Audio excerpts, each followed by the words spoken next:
What is up, murderers? We are back with a game that hasn't been seen in a hot minute. Midnight Evil. I'm happy to bring this game back because this is the one game that we played when I first started and I had left. It's been a minute. But with this game, all you have to do is read. But not only just read. You have to read while gremlins are trying to kill you, which is terrifying. So you have to look at them so they go away. But the main point is reading. Chapter 1. Little Maggie O'Brien was the first. The children had been playing in Hogan's Forest when they all heard a noise. Sensing no danger because there were so many of them, 12 children in all decided to investigate the source of the strange sound. As they all searched high and low, they soon realized that Maggie was missing. Frantically, they began searching for their friend. She was a small girl who loved to play hide and seek. Her big brother, Colin, insisted that she was probably hiding somewhere safe and giggling to herself as she watched everyone search for her.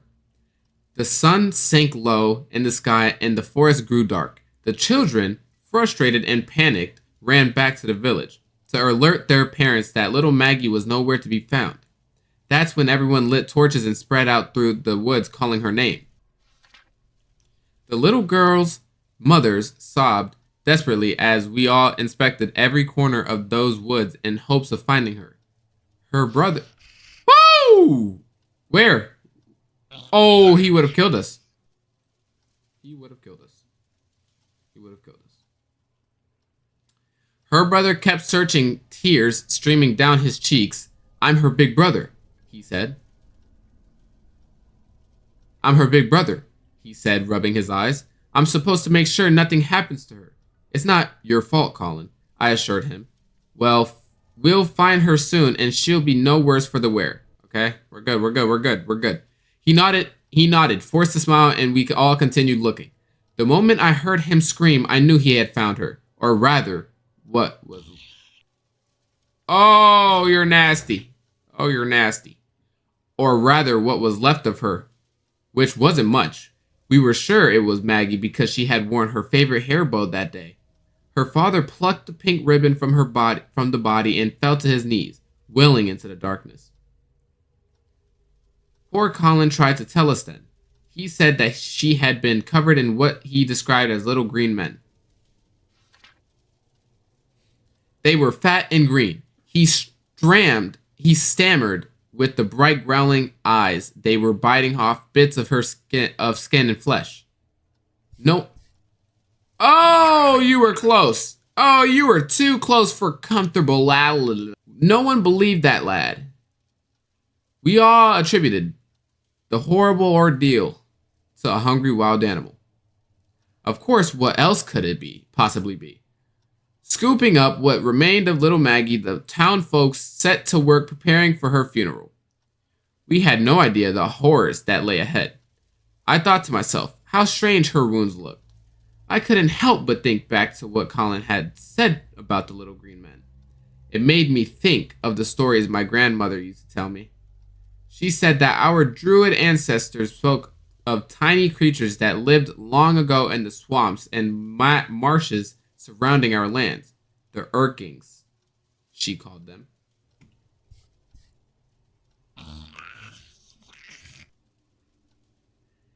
There were 3 tribes, each being their own breed of evil.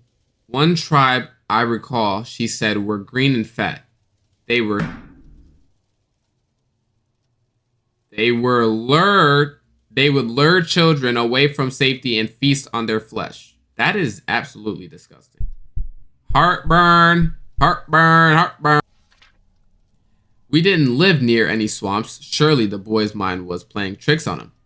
Besides, the Urkings weren't real. They couldn't be. We did it. Yes! Wait.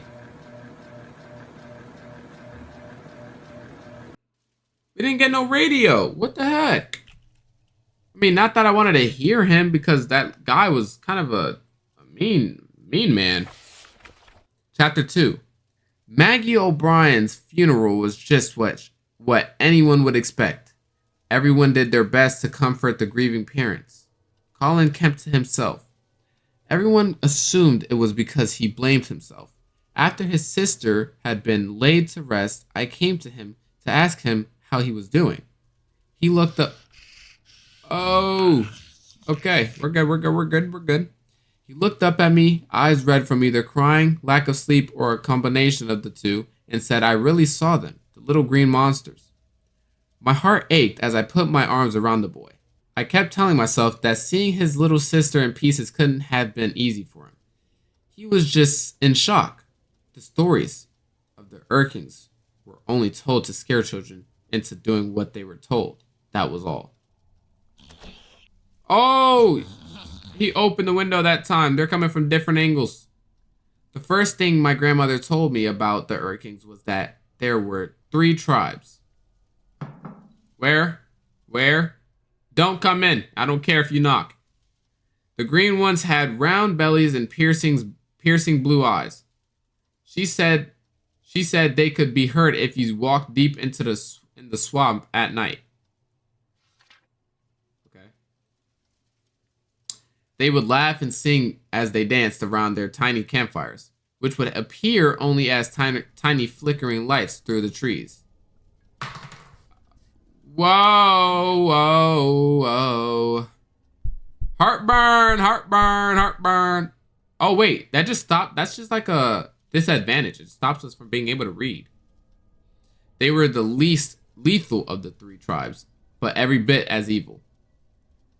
The red ones were more temperamental and even faster than their green cousins. They didn't sing or dance around campfires, and their celebrations were a bit more gruesome. They preferred to eat children from the inside out. It was even thought by some that they were only red because they were stained by the blood of their victims. Fiery red bristle-like hairs sprouted from the top of their heads, and their growling yellow eyes seemed cold and calculating. Gotcha, I gotcha. The pale Urkings were in another class altogether. They had white skin and wild, untamed blue hair that followed out in every direction. The most unsettling thing about them was that they had no eyes at all, yet somehow were the most keen and efficient killers of the 3. Grandmother said that their long, wiry hair could somehow sense the presence and location of children. Gotcha. Others? No, okay. There were some things that all 3 tribes had in common. Urkings preferred to eat after midnight, and would only attack if the child didn't make direct eye contact with them. I reassured myself that the O'Brien girl being attacked barely after sunset meant that she had to have been the victim of a wild animal attack. A few of the men in the village came together to hunt down the beast that killed the girl. They came back 2 days later carrying the carcass of a large wolf. The whole village... That's a different one. The whole village breathed a sigh of relief, and big celebration was held. Dang. Oh, look at the wolf at the bottom. The only one besides myself that remained anxious was Colin. Looking at his face that night, I knew that he believed the creatures that killed Maggie were still out there waiting. He was right. He was right. Let me continue. He was right. Thank you. Exactly. This is what I wanted. IGSFM 98.7 Game Talk. Hello, darkness. Welcome to the top of the hour. What's up? Again, I'm your host, Nick Gloom, filling in for Nate tonight. Sadly. That was an interesting hour, I must say. I don't know, Janet. I feel like these kids don't like me. Hey, Janet, do you like me? And she's walking away, folks. Yeah, good, because no one does. Anyway, caller, you're on the air. Hey, Nick, just calling in, wanted to say that you suck. I just had a feeling that was coming. I feel like I'm not as approachable as Nate is. You're not. You suck. Oh, yeah. So anyway, I forgot there's a sponsor slot I was supposed to fill last hour. This one goes out to all you greasy, pizza-faced listeners. Right. Are you tired of popping pimples? Ew, gross. Do some zits appear over and over and you have to keep popping them? Gross. Bro, what are these Kinda sound like effects? that popular video game Mole Whacker? From the creators of Simple Pimple comes the revolutionary cream, Pimple Buster. Ew. The all-in-one, scientifically formulated pimple-destroying cream. Bro. Call 155-PIM-PLES. What if I'm just... Before supplies run out. That's 155-PIMPLES. What if I'm... No, Janet. I Yo. think Evil Midnight could use some Mole Whacker inspiration. Something to keep the player on their toes. Or at least that last prank caller could drink some of that Pimple Buster. Yo. I don't know what it is. Bro, what if I'm listening to the radio, him talk? He's talking about pimple busting and putting all these sound effects, all these nasty sound effects while I'm eating. Bro, I'm not going to want to eat no more. And then we just go back to the book after that. That was disgusting. Chapter 3. Wait. Hold on. Guys. Sip of water, you know? Just a sip. Water my mouth down so words come out smooth. Chapter 3. The next day. Maggie's mother visited her daughter's grave, discovering something that was more than a little strange. The earth on the grave was disturbed as if something had crawled its way out. Oh, I gotcha. I couldn't help but remember what grandmother had said about the red Urklings. What was that? That was different. They would burrow inside their victims and eat their way out. Could it be that we brought a whole tribe of them right into the village without even knowing it? The answer would come soon enough. Okay. Jacob McLaren was found torn to shreds in his bed the following morning. Obviously a wild animal. Whoa. That was scary. Okay. No, they're getting better.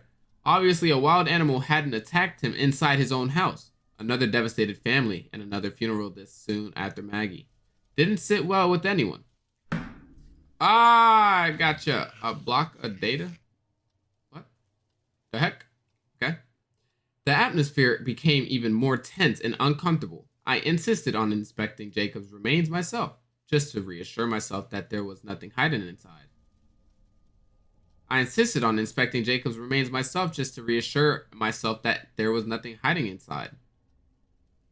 Colin approached me afterwards, asking what I was looking for. I told him it was nothing, but he knew better. You believe me about the monsters, don't you? His young face was determined as he spoke. You're the only one that doesn't look at me like I'm crazy. I swallowed hard, started to deny it. But the words, you're ugly, you're dirty and nasty, and fat and green. But the words caught in my throat as much as I tried. I couldn't lie. Listen. Oh! Hey! Hey! Oh, it's a group of them! They just keep attacking. That was a quadruple kill. Just sniping them, one by one. Listen, I put my hands on his shoulders. I don't think you're crazy, but we need to be sure of what we're dealing with before we spark a full-blown panic. Tell me exactly what happened. I don't think you're crazy, but we need to be sure of what we're dealing with before we spark a full-blown panic. Tell me exactly what happened. Colin took a deep breath, working up his nerve. It was so dark, but I had a good torch. Oh! That one choked me up a little bit, I'm not even gonna lie. I called her name over and over. She didn't answer. Then I heard something. It sounded like chewing. I took a few more steps and saw her lying there. All over her were these fat little green monsters. They had mouthfuls of pointy teeth that looked like needles and massive clawed hands. Oh my goodness. Guys, it doesn't pick up. How loud do I gotta be? They had mouthful... Bro, thank you. Heartburn, heartburn, heartburn. Say it with me, guys. Heartburn. They had mouthfuls of pointy teeth that looked like needles and massive clawed hands. Just then, ew, you were close. And you two. Hey, back up. I knew it. Fifth one. Fifth one. They attack in groups now, I'm seeing. Just then, a twig snapped under my foot, and they all stopped what they were doing and looked right at me. That's when I screamed, and they all scattered. They were gone before any of the They were gone before any of the groves got to me. His eyes filled with tears at the memory. Please tell me what they are. He was no more than 11 or 12, having little lost his sister and now his friend. No one had believed him when he tried to tell us before.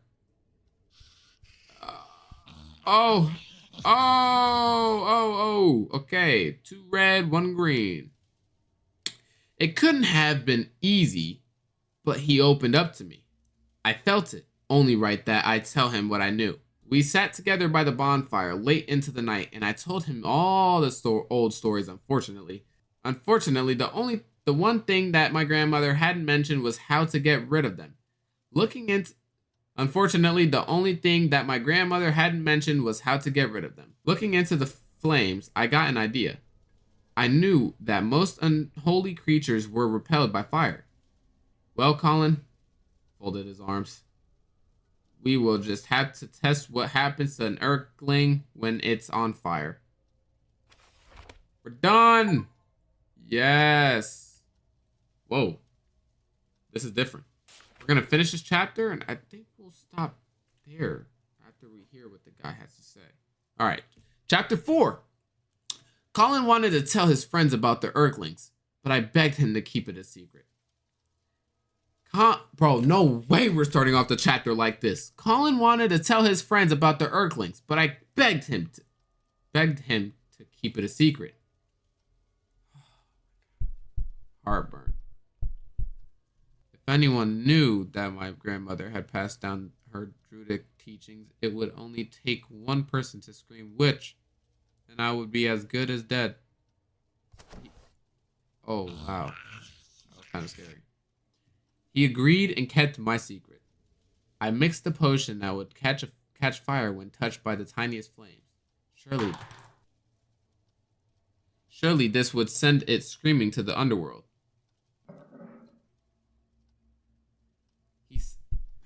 Heartburn, come on.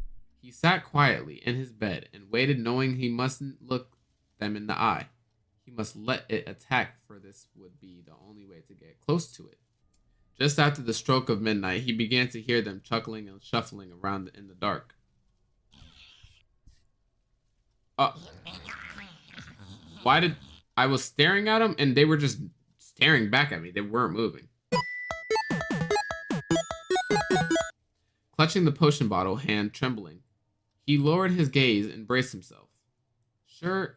Clutching the potion bottle, hands trembling, he lowered his gaze and braced himself.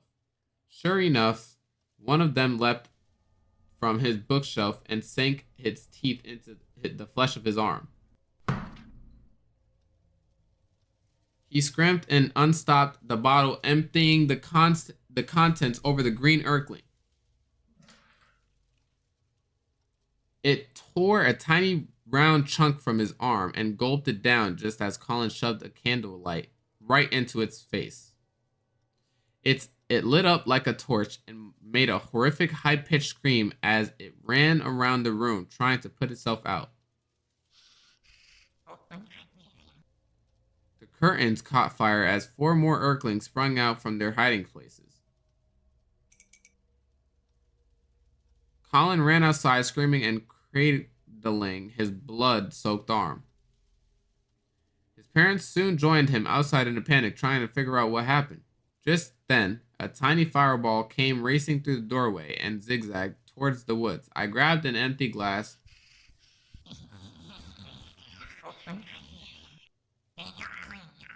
Ooh, that one was scary, I'm not gonna lie. I didn't hear that last one at the window. I grabbed an empty glass jar from the cupboard. Heartburn. I grabbed an empty glass jar from the cupboard and ran after it. The jar Yep. Yep, I know you guys come in groups. I know you guys come in groups.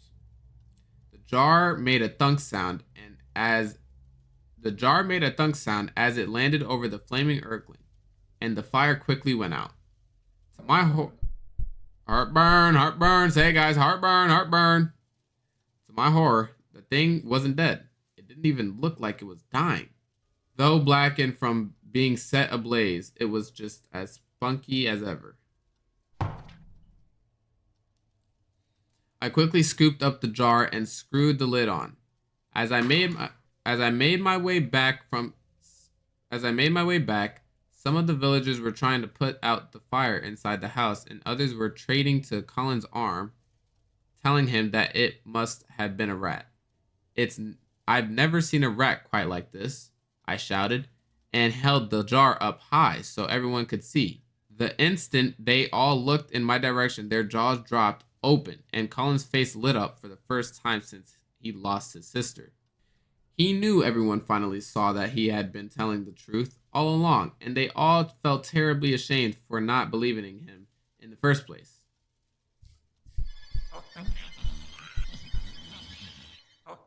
What? That's the first time that effect played. That was actually really weird. Unfortunately, the joy of this small victory was short-lived. For over the next 3 days, we tried every method we could think of to kill the little wretch. But no matter what horrific thing we did, it wouldn't die. Thank you, bro. It's so hard to read when it just doesn't pick up your voice. Alright, let's hear what this guy's got to say this time. Hello, darkness. I'm your host, Nick Gloom, in for Nate tonight as we dive deep. Where is Nate at? Something must have happened. Sorry about those technical issues we experienced last hour. I think Janet might have fallen asleep. For those of you that missed it, we were having an interesting discussion about game difficulty and learning curves. You know, Nate likes Dragons and Dungeons, but apparently I'm dumb for thinking it's too difficult. You know, when they say games in here, it's the opposite way around. Evil Midnight, Monsters and Dungeons. Look at the background. It's literally War Stars instead of Star Wars. More of a horror game. I'm not really sure, but I would imagine in a game like that, confusing the player could be an evil tactic. Something like grooming them up to expect one thing and then yank the rug out, so to speak. Anyway, I'm rambling. Yes, you are. Hello, caller. You're on Game Talk.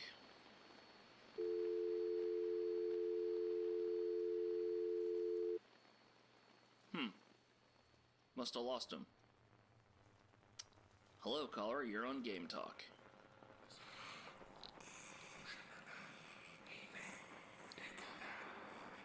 Very funny, guys. They're about to get you, brother. On Game Talk.